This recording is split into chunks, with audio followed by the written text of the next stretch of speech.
The most important thing is that you're physically viewing the property and paying close attention to what's going on in that property, the neighboring properties, the commercial, the residential, everything kind of around it, and make sure that what your assumptions are reality. Hello and welcome to Pillars of Wealth Creation, where we talk about creating financial success with a special focus on business and real estate.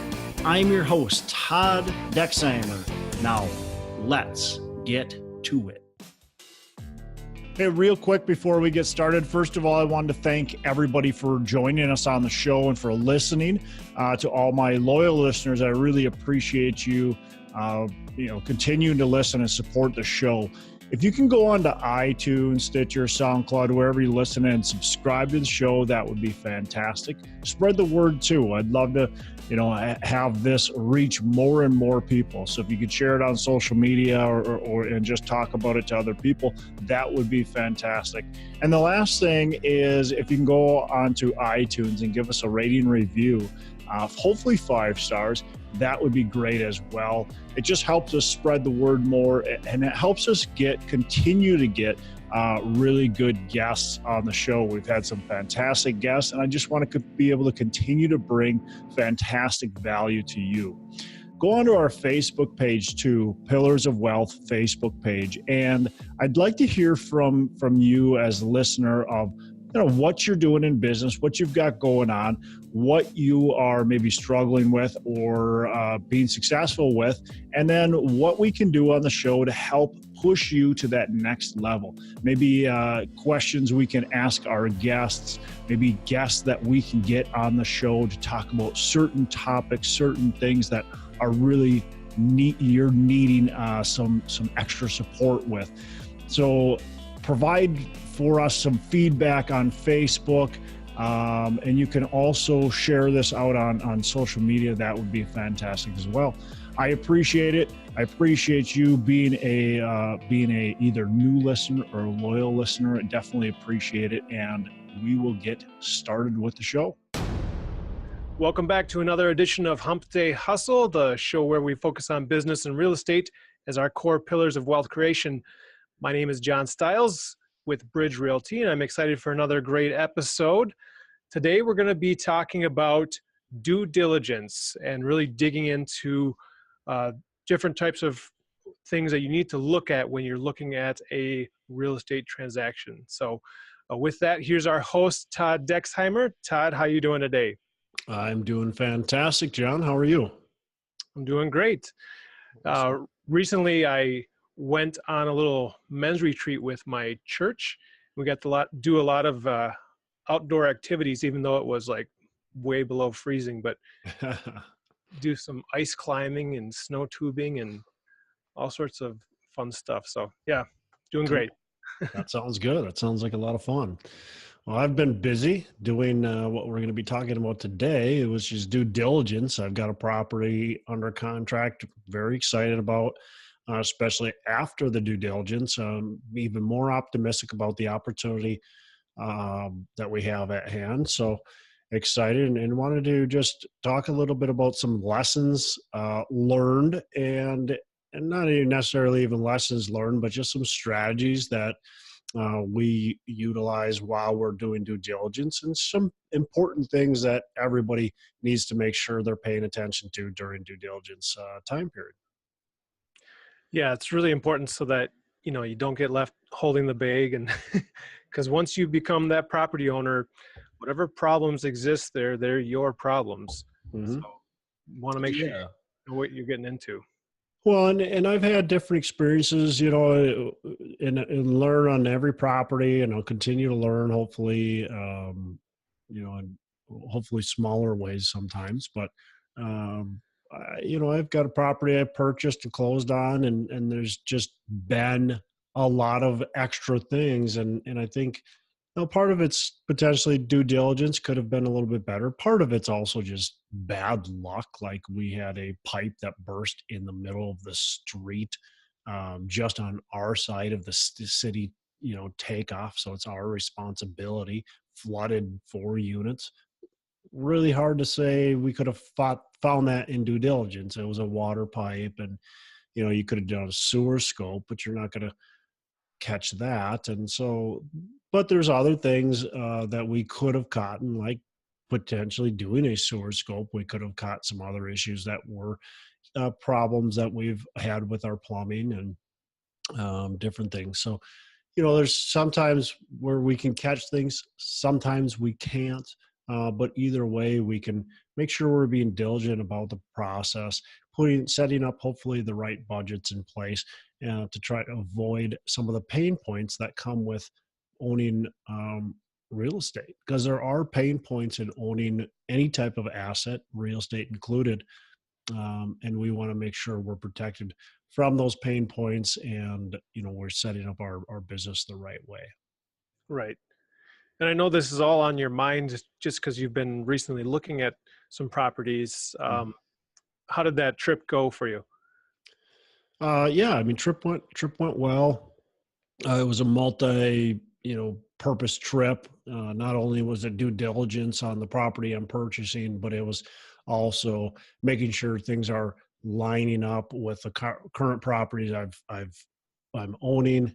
Some that are stabilized, some that we're working on the stabilization.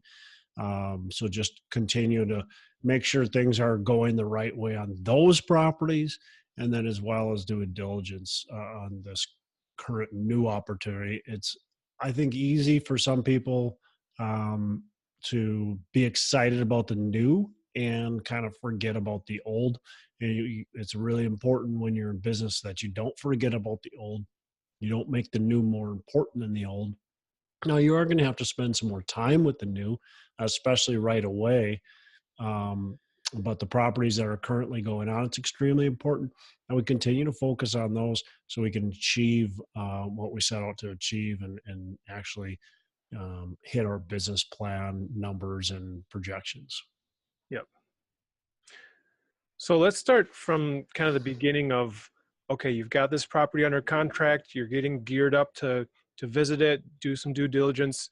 Who is the team that you bring to the property to make sure nothing gets ignored, or nothing gets or everything gets noticed that can be and should be?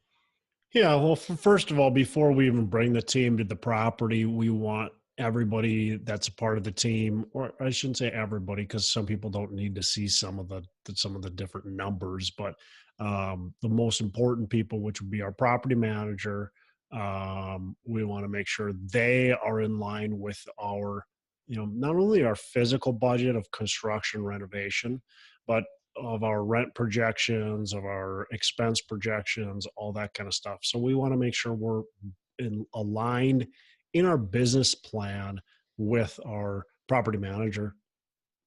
We also want to make sure our contractor's in line with us as far as pricing goes on the surface. So those are things we do prior to actually physically being on due diligence. We also are going to be looking at a lot of the physical items that are being presented to us, such as the rent rolls, the profit and loss statements, the property surveys, the expense, all the expense reports, all the delinquency reports, and any contract service reports and contracts, all that kind of stuff. Make sure the leases are in line, all that. So we're doing a lot of groundwork up front prior to visiting the property. So once we actually go visit the property, we want to make sure we have our property management company there.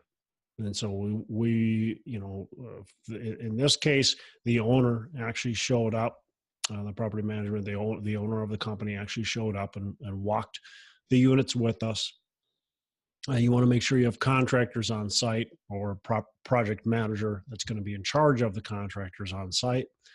You want to make sure that you have, if you're going to have other inspections. So we want to do, we want to do a termite inspection, and we want to make sure that there's no other pest control issues going on. We want physical inspections of the building. So we obviously want those people at the property as well. It's nice to have your lender there too. So we did have our lender show up. Now, they were only at the property for a short period of time, but they were there at the property. That was nice to have them there as well. They can see what's going on with the property and get a better grasp of whether this is a project they want to handle or not. Now, that's not required. In some cases, it's just not going to be something that's going to get done, but it is nice to have them on site if possible. Yeah, a lot of times the lenders, they do a lot of behind the scenes office paperwork, but it's good to get them out at the property, see what they're actually lending on. Yeah. So, Yeah. so regarding bringing in the contractors, so sounds like you really prepare kind of a scope of work so that they know what they're bidding on ahead of time, rather than, I mean, sometimes I know when you meet with a contractor, they're like, well, what do you want to be done here? And you might be bringing them to say, well, what needs to be done here? I don't know, how do you balance that conversation there? I think it's important to understand what needs to be done. I don't think you can rely on your contractor, or you can hope that your contractor gives you good advice, but between you and your property manager, you should have an understanding of the scope that needs to be done with the property. And you can do that by understanding the neighborhood, understanding what needs to be done, understanding what other properties have done and have had success doing, understanding what you've done in the past and your property manager has done in the past to find success.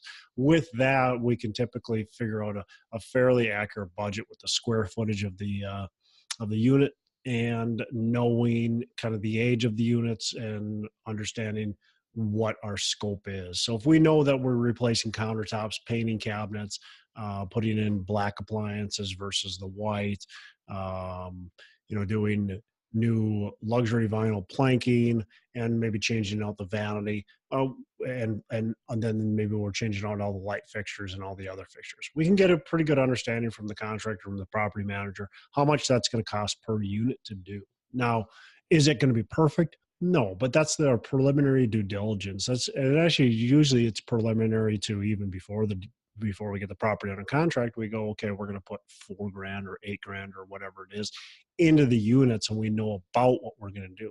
Now, when we actually do the physical due diligence and we're walking the entire property in every single unit, that's what we're confirming what our initial assumptions were. We've already walked a couple units. We already know the condition of them and where they should go to, because we know the market and what's needed in the market. So then we can confirm our findings with our contractor, with our property manager. Maybe we have some more suggestions, or maybe we decide to pull back on some of our renovations after we walk the entire property. But those are decisions we can make, after the property's under contract. That makes a lot of sense.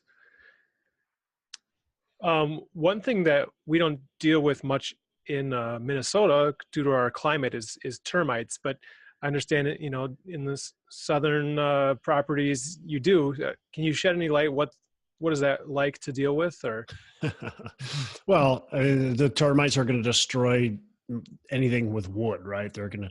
That's where they enjoy that. It's a healthy little snack, and so the termites are going to enjoy destroying your wood products. So you got to make sure that that's not being done. And so a termite inspection is very valuable. It's also nice to see that that's been a contract. So for instance, this property, they've had a contract for an exterminator to come in and treat the property for termites to make sure that they're staying out of the property. If that hasn't been done, you need to really be watchful for, are there termites? Because if nobody has ever been doing it, or for the last several years, they have not been doing it, well, there's a good chance we've got some termite issues. Not necessarily, but there is a chance, and we want to really pay attention to that. So I would say it's knowing what the history of the property has been, and then understanding that even with some pest control, termites can still get beyond that. And so we want to make sure that hasn't happened. Or maybe we got pest control now, but that's retroactive pest control. And maybe there has been some major termite damage in the past that the seller has hid and um, did not actually fix. So we want to just kind of check out those issues. And we've got carpenter ants in Minnesota, not nearly as destructive as termites, but we still have things that can destroy a property, mice and carpenter ants and all kinds of squirrels and raccoons and stuff like that. We want to again make sure that our holes are sealed and everything's the building envelope needs to be tight and sealed and in good operating condition. Yep. When they do a termite inspection, is that invasive at all? Because I know that a lot of wood in a wood built structure is covered up by your siding and by your sheetrock and whatnot. So do you just mostly look in the basements and? Yeah, I'm not actually an expert in it, so I don't know exactly what they're doing, but I do know they're looking around the property. I usually don't follow the termite inspector, around. They're giving me the report afterwards, but I do know when I've seen them, they're walking the building, they're poking around, they're looking for signs that there would be termites. And so I can't give you all the signs because that's not my area of expertise. But I know that hiring somebody to do it is very important because that can be a big expense if we've got some major damage done by termites or any kind of pests, quite frankly. Okay. So what would be the next thing that you're going to look at in your due diligence?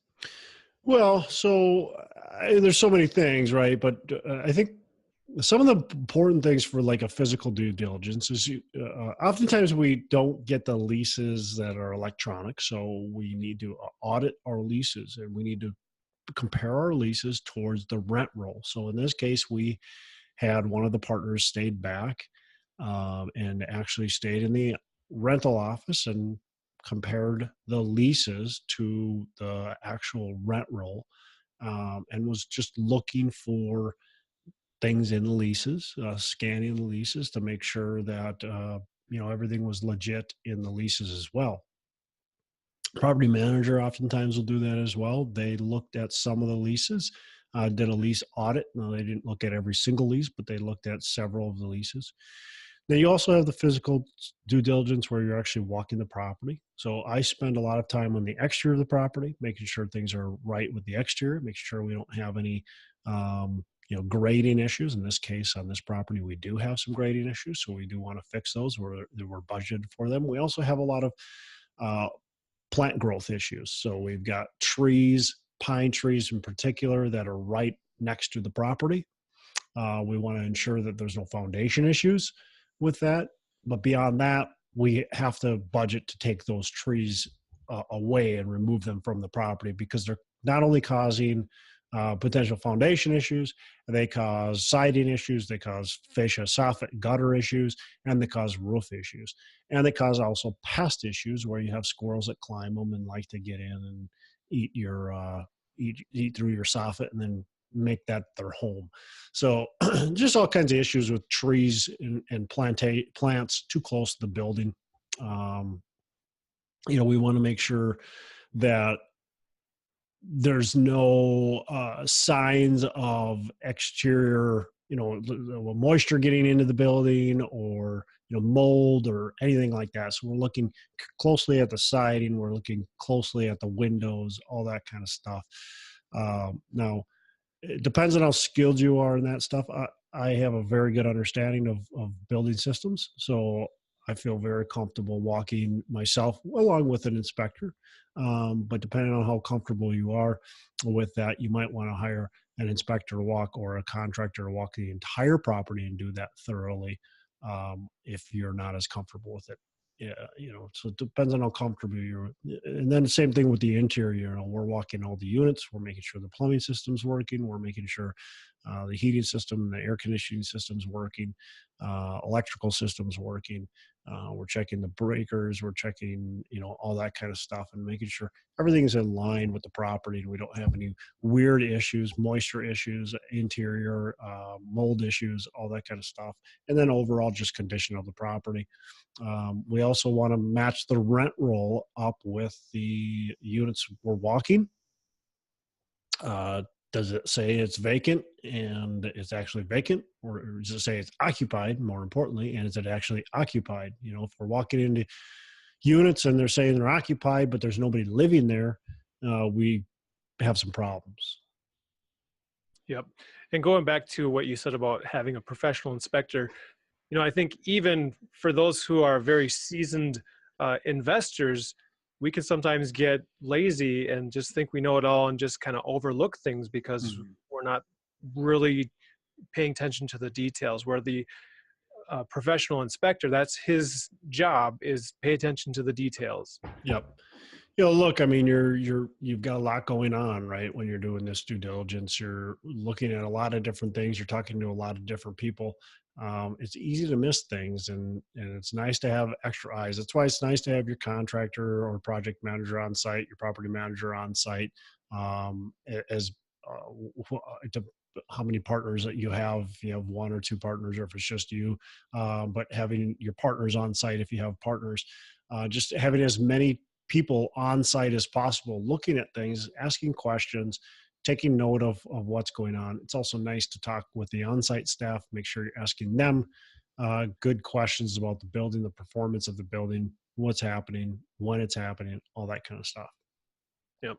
Hey, we're going to take a quick break, and I want to mention a few things. First of all, I've been doing some coaching, and I want to continue to kind of expand that slowly and take on a few clients. And up until recently, I didn't really believe in coaching and taking courses and stuff like that. But I recently, or I shouldn't say recently, it's been a few years now, hired a coach and saw immediate results and have been very happy with it, and decided, as my teaching background, I wanted to do some coaching myself and help other people get the results that I was able to achieve. And so if you're at that point where you think that's the spot for you, or maybe you just want to explore if it's right for you, reach out to me. I'd have a free discovery call with you. We want to make sure that it is the right step for you to take. There might be other things that you can do to get success, and coaching might not be it. But let's have that discovery call to find out if that is the step that you need to take. So it can really make a major impact in your business and get you to that next level. The other thing is John Stiles. He's on this show every single week with me on the Hump Day Hustle.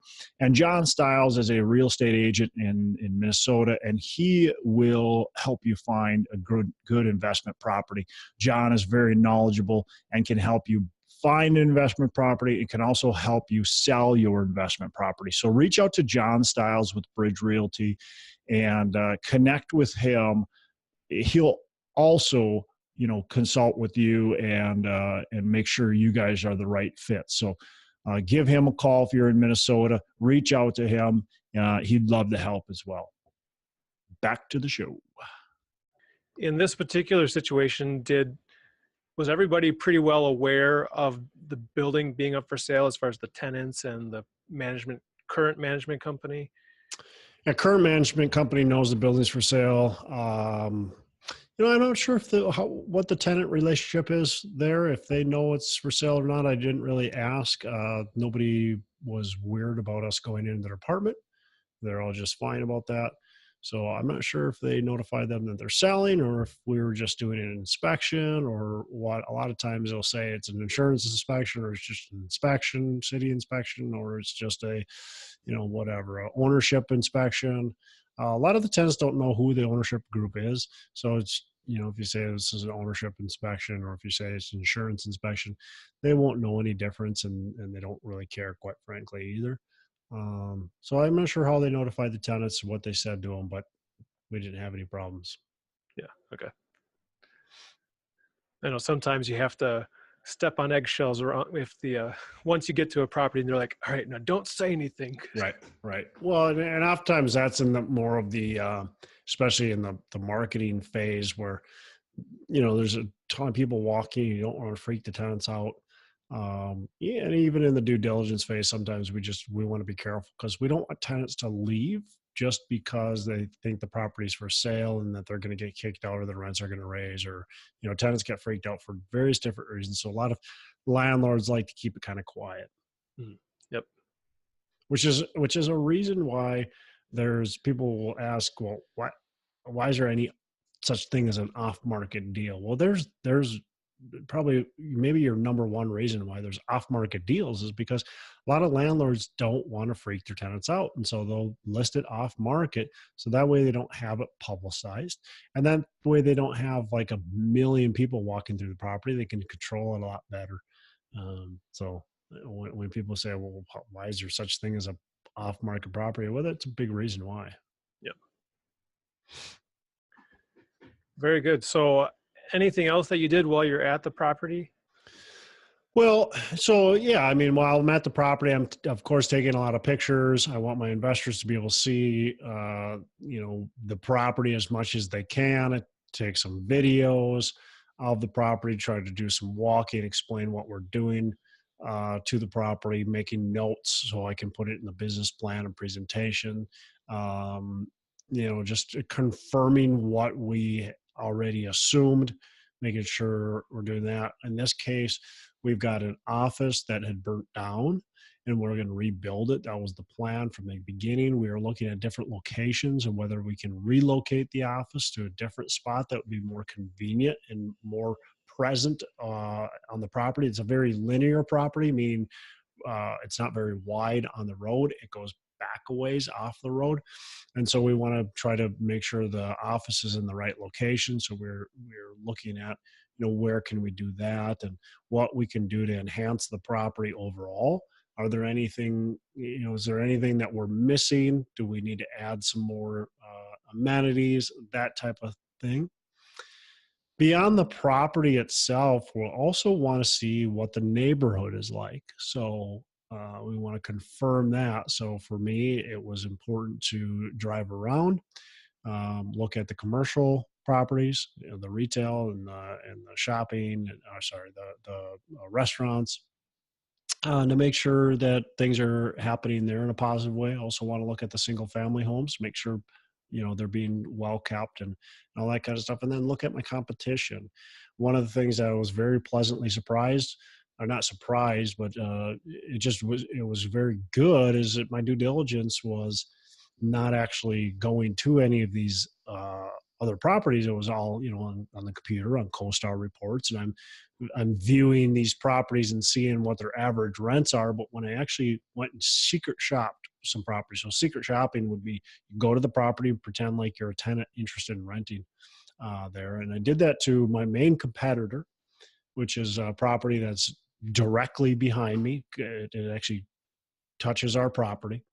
And I went there and I acted like I wanted to rent the property and got to tour a couple of the units and got to find out what their pricing structure was on those units, and pleasantly surprised that they are charging a lot more than what CoStar says is their average rents. Now, it's because they have renovated and non-renovated units, and the renovated units are going for a lot more than what I had projected in my rent growth projections.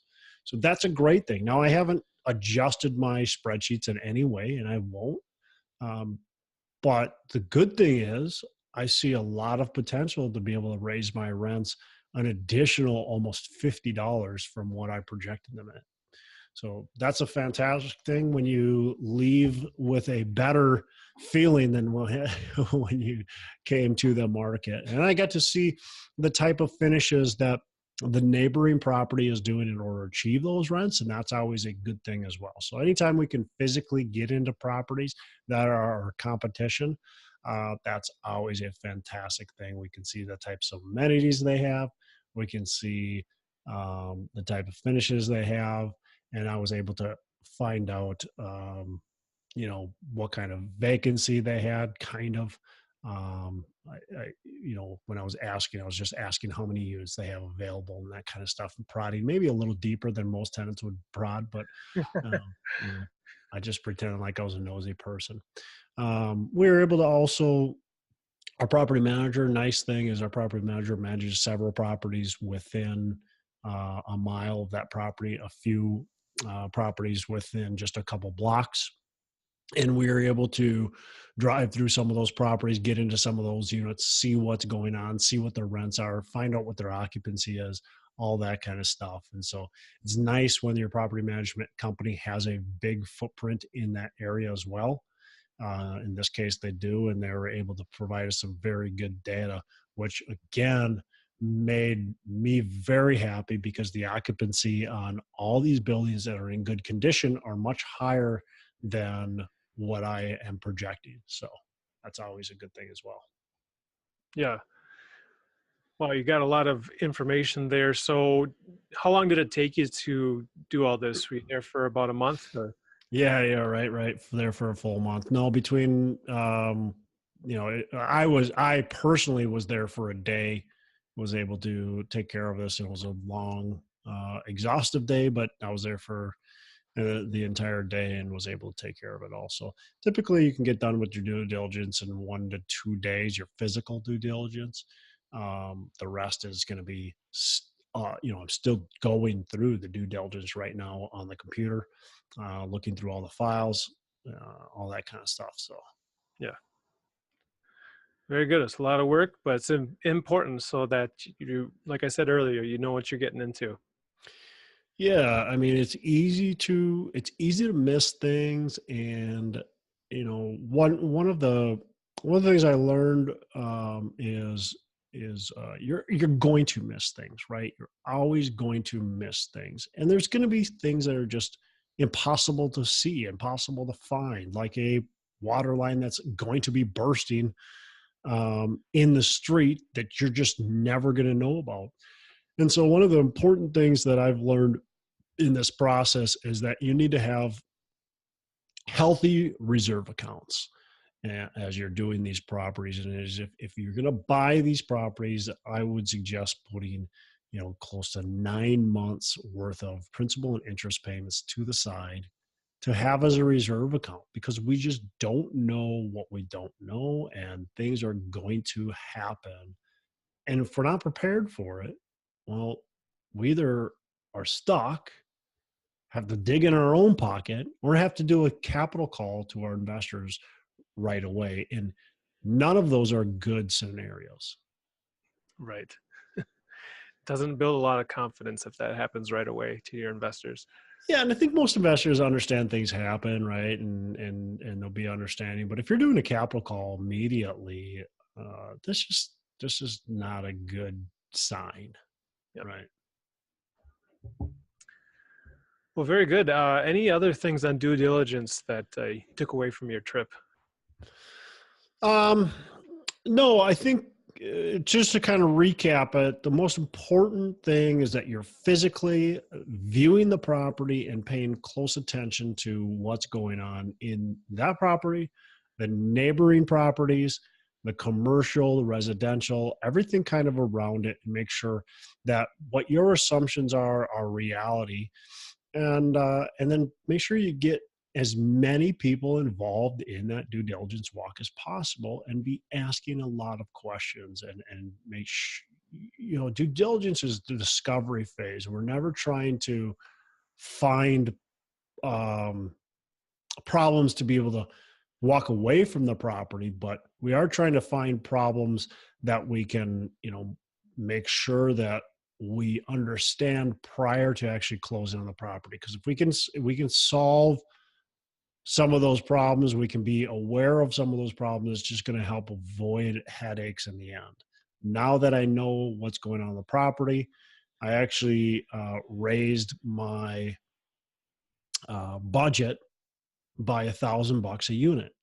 And I did that mainly because I saw what the neighboring property was doing and the rents they were achieving. And even though I didn't raise my projected rents, that $1,000 per unit extra really doesn't move the needle much on my my return to my investors. It brings it down slightly, but very slightly. And I think in the very end, it'll really truly bring my investor returns way up, higher than what I'm projecting. So it's always a positive when you can view other properties and raise your budget just to be able to cover that stuff versus, again, we would have been stuck with having to spend $1,000 less per unit. Yep. Yep. So like you're saying, putting all this information that you've put together and making sure that your business plan going forward is an accurate representation of what it should and could be based on those details you've discovered. So Yep. And quite frankly, John, I mean, we would be fine with the original budget. We wouldn't have had any issues with it. We could have done the property and been successful with the property. But instead I decided to add money to the budget in order to potentially achieve greater success with the project.